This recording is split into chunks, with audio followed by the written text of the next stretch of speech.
हमारे प्रदेश के माननीय उद्यान, कृषि विपणन और कृषि विदेश व्यापार विभाग के मंत्री और यहाँ के स्थानीय प्रतिनिधि श्री दिनेश प्रताप सिंह जी, जिनके सौजन्य से और उनके एक्टिव पार्टिसिपेशन से रायबरेली महोत्सव पहले बार इस रंगत पे आया कि जितने सारे लोग आज यहाँ पर बैठ करके इतने सारे अच्छे अच्छे कलाकारों को सुनेंगे। मंच पर आसीन हमारे जनपद रायबरेली की जिलाधिकारी हर्षिता जी, यहाँ के कप्तान साहब और अन्य सम्मानित मंचासीन अतिथिगण, आज के इस कार्यक्रम में उपस्थित रायबरेली के सम्मानित पब्लिक एवं यहाँ की माताएं, बहनें, बच्चे, ये मेरा सौभाग्य है कि आज जब हमारे देश को दुनिया के पटल पर एक महत्वपूर्ण स्थान दिलाने वाले स्वामी विवेकानंद जी का जन्मदिन है और आज पूरे देश में राष्ट्रीय युवा दिवस के रूप में बहुत भव्य रूप से मनाया गया। आज सुबह ही माननीय मुख्यमंत्री जी ने सारे युवाओं को एक संदेश दिया। एक बहुत बड़ा कार्यक्रम AKTU में, जो हमारा टेक्निकल यूनिवर्सिटी है, वहां पर एक कार्यक्रम आयोजित किया गया। पूरे देश में जगह जगह कार्यक्रम आयोजित किया गया। आज आप सबके बीच रायबरेली महोत्सव के दूसरे दिन भाग लेने का मुझे सौभाग्य प्राप्त हो रहा है। मैं इसके लिए जिलाधिकारी महोदय को, माननीय मंत्री जी को और भी जो लोग इस कार्यक्रम में लगे हुए हैं, उन सारे लोगों को दिल से धन्यवाद देना चाहूंगा। ये हमारे प्रदेश की नीति है। पहले ऐसा नहीं होता था, लेकिन माननीय मुख्यमंत्री जी ने पूरे प्रदेश में एक उत्सव का माहौल, हर एक जनपदों को ये मौका दिया कि वहाँ पे जो कुछ खासियत हो, जो वहाँ की सांस्कृतिक धरोहर हो, उसको लेकर के वहाँ का एक महोत्सव बनाया जाए। और पहले बार ऐसे तो उत्तर प्रदेश में कुछ चंद स्थानों पर ऐसे महोत्सव मनाए जाते थे। आज लगभग हर जनपद में इस प्रकार के महोत्सव मनाए जाते हैं और इसे हमारा पर्यटन एवं संस्कृति विभाग के द्वारा आयोजित किया जाता है। मैं बधाई देना चाहूंगा जनपद रायबरेली को कि इस बार पहले बार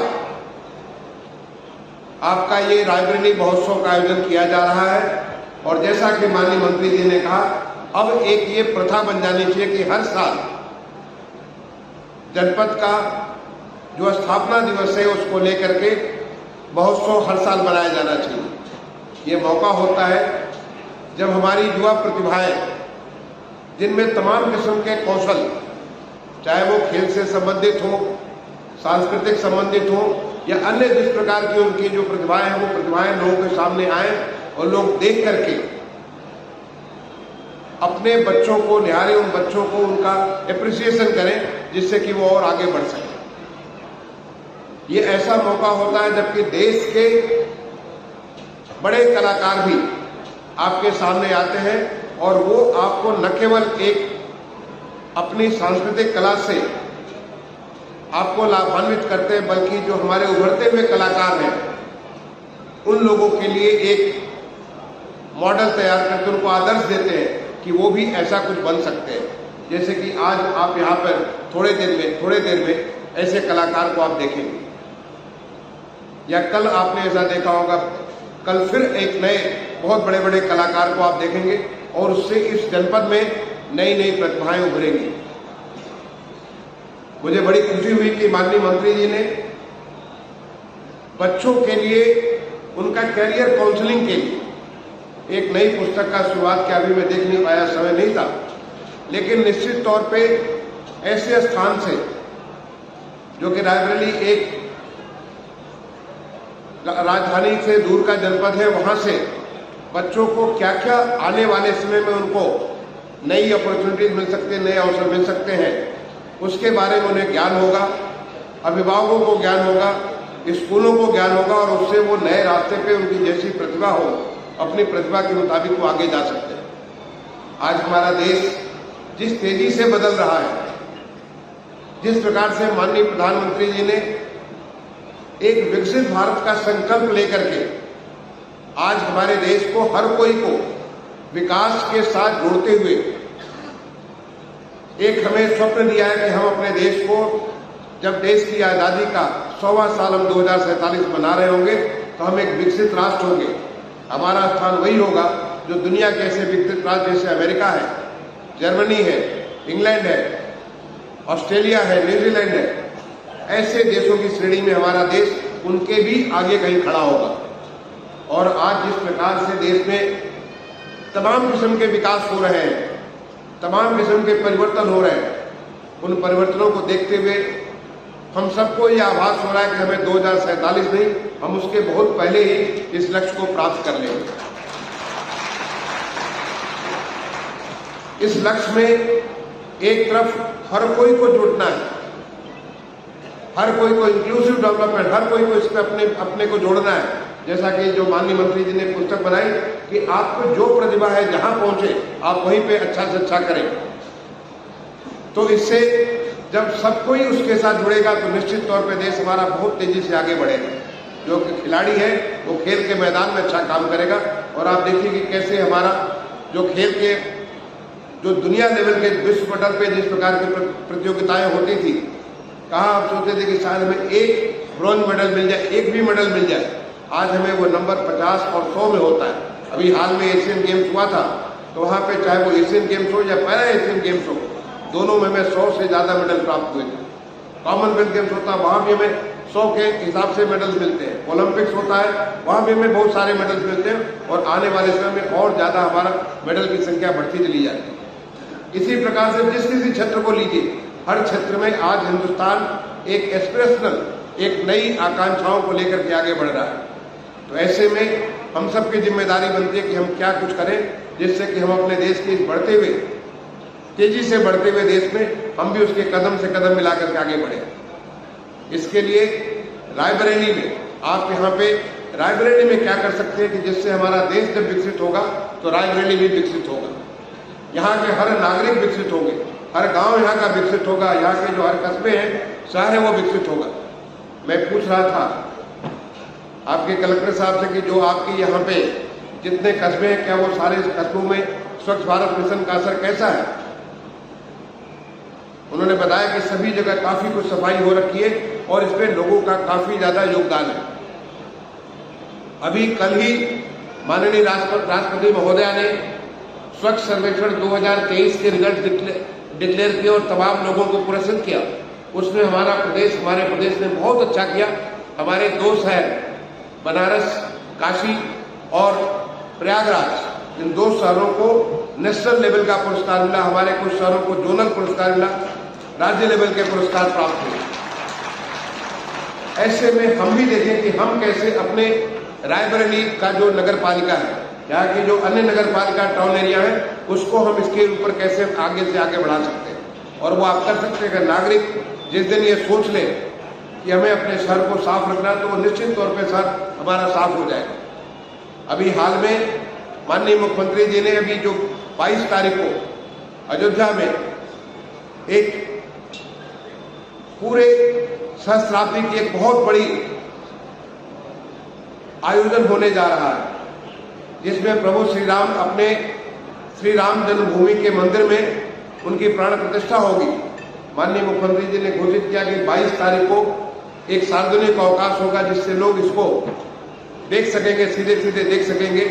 लेकिन साथ ही साथ माननीय मुख्यमंत्री जी ने ये भी सभी नागरिकों से अपेक्षा की कि हम सभी 14 तारीख से लेकर के 21 तारीख तक लगातार अपने स्थान की सफाई करते रहे। एक स्वच्छतम, जब प्रभु श्री राम का प्राकट्य होने जा रहा है अयोध्या में, उसके पहले हम अपने शहर को बिल्कुल साफ सुथरा कर लें, अपने गांव को बिल्कुल साफ सुथरा कर लें। जो रंगाई पुताई होती है, जिस प्रकार से अच्छा कहीं भी प्लास्टिक न हो, कहीं भी गंदगी न हो। और उसके साथ ही साथ हम 22 तारीख को से लेकर के 22 को जो ये विशेष एक पूरे सहस्राब्दी का इतना बड़ा आयोजन होने जा रहा है, उस 22 तारीख को 24 तारीख हमारा उत्तर प्रदेश दिवस है, 26 तारीख को गणतंत्र दिवस है जो हमारे लिए इतना राष्ट्रीय पर्व होता। तो 22 से लेकर 26 के बीच में जितने भी हमारे कार्यालय हैं, सभी कार्यालयों में, और 22 को तो सभी घरों में लोग दिया जलाए, ताकि इससे लोग अपने उस भाव को, जो इतने समय से लोगों के मन में भाव था, उसको लोग उजागर कर सकें। ऐसे के लिए आपको इतनी बड़ी संख्या में जो लोग आए हुए हैं, तो ये जो सांस्कृतिक कार्यक्रम है, ये सांस्कृतिक कार्यक्रम हमें हमारी अपनी खुद की धरोहर, अपने खुद की पहचान को बनाता है। मैंने जिलाधिकारी से पूछा कि आपका स्थापना दिवस किस दिन है, तो ये जानकारी तो है कि हम 1858 में ब्रिटिश हुकूमत के दौरान ये हमारा रायबरेली जनपद शुरुआत किया गया, लेकिन 1858 का कौन सा दिवस है ये जानकारी नहीं है। अगर ये जानकारी नहीं तो क्या हम 11 जनवरी को आपने पहले बार एक सांस्कृतिक कार्यक्रम प्रारंभ किया, क्या हर साल 11 से 13 का ये कार्यक्रम या 11 से 15 का कार्यक्रम करके एक स्थापना दिवस बनाएंगे। जब स्थापना दिवस बनाते हैं तो हम याद करते हैं कि पिछले साल हम कैसे थे और इस साल हम कैसे हो रहे हैं और हम क्या प्रगति करेंगे। हम इसकी समीक्षा भी करते हैं, हम हर वर्ग की भी समीक्षा करते हैं कि हमारे बच्चे कैसा कर रहे हैं, हमारी बेटियां कैसा कर रही हैं, हमारे बुजुर्गों के लिए हमने क्या सुविधाएं प्रदान की है, हमने सामान्य नागरिकों के लिए क्या सुविधाएं प्रदान की है, हमारे सामान्य नागरिक इस विकास के साथ कैसे जुड़े हुए, ये हर एस्पेक्ट को हम लोग देखते हैं। तो मैं चाहूंगा कि जिलाधिकारी इस प्रकार की ऐसी नींव रखे कि जिससे हर साल लोग इसी प्रकार से, इतनी ठंड होने के बावजूद सारे के सारे लोग पूरे उत्साह के साथ, और कभी कभी तो देर तक बैठ करके हमारे कलाकारों को सुनते रहते हैं और जाकर के उसको अप्रिशिएट, काफी समय तक उसको अप्रिशिएट करते रहते हैं। तो ऐसा एक माहौल बने।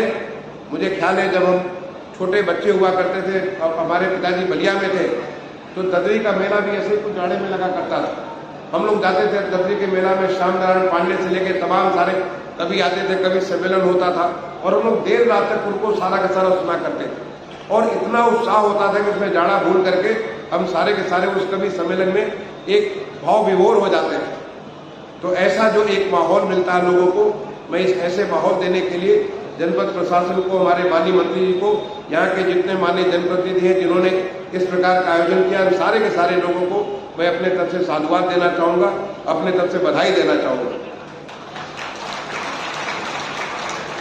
और आप सबसे मैं यही गुजारिश करूंगा कि अब जो देश का बदलाव हो रहा है, देश में हर कोई का जो एक जुड़ाव हो रहा है, उस जुड़ाव के साथ जुड़ करके अपने देश को बढ़ते हुए उसमें आप सोचें कि हम कैसे अपने देश को आगे बढ़ाएंगे, हम क्या योगदान देंगे जिससे कि हमारा देश जहां कहीं भी है वहां से आगे बढ़ जाए।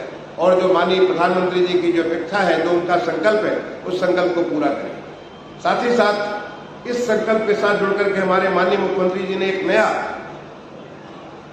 संकल्प लिया, और वो संकल्प है हमारे प्रदेश को $1 ट्रिलियन इकोनॉमी बनाने का। बार बार सुनते होंगे कि $1 ट्रिलियन इकोनॉमी बनाने की बात सुनते होंगे। इसका क्या मतलब है मैं आपको बताना चाहूंगा। $1 ट्रिलियन इकोनॉमी का मतलब है आज हमारे उत्तर प्रदेश की अर्थव्यवस्था, जो उत्तर प्रदेश का प्राइमरी सेक्टर है, चाहे एग्रीकल्चर, तो कृषि है, और कृषि से रिलेटेड जितने सारे सेक्टर है उनके द्वारा हमारे प्रदेश में क्या आय हो रही है। जो सेकेंडरी सेक्टर है, जो हमारा उत्पादन, जो तमाम किस्म के हमारे जो उद्योग धंधे लगे हुए उनके द्वारा क्या हमारा उत्पादन हो रहा है, और टर्सरी सेक्टर यानी जो सेवा क्षेत्र है, जैसे पर्यटन है, शिक्षा है, स्वास्थ्य है, ऐसे क्षेत्रों से क्या हमारा उत्पादन हो रहा है, ये सारे के सारे जोड़ करके हमारे प्रदेश का, उसको कहते हैं स्टेट जीडीपी, यानी राज्य का सकल उत्पाद कितना होता है वो उससे बनता है। ये सकल उत्पाद पिछले 2 सालों से, जब से माननीय मुख्यमंत्री जी ने ये लक्ष्य लिया, बहुत तेजी से आगे बढ़ रहा है।